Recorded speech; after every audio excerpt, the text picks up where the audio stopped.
Canadians will finally get a partial economic update from the federal government Wednesday, the first since the start of the COVID-19 pandemic.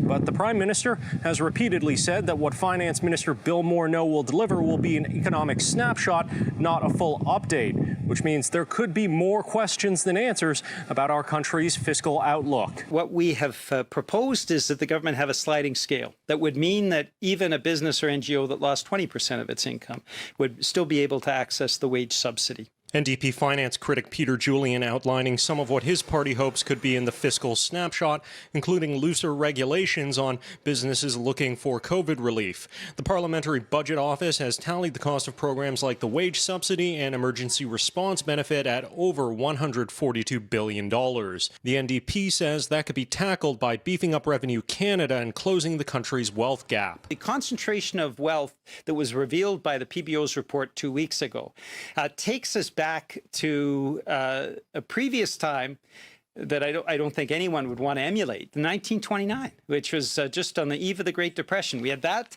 level of concentration of wealth at that time. Come clean on the size of the debt, fund the auditor, and reward rather than punish work. The Tories want restraint on spending and cash incentives for people who go off the CERB to go back to work.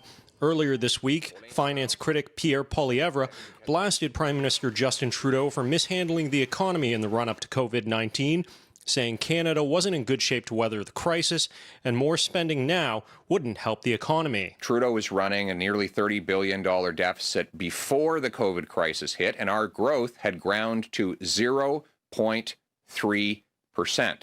Now, it's not clear if any opposition members will be happy with the partial economic update. There's literally no precedent for this crisis or this type of financial update.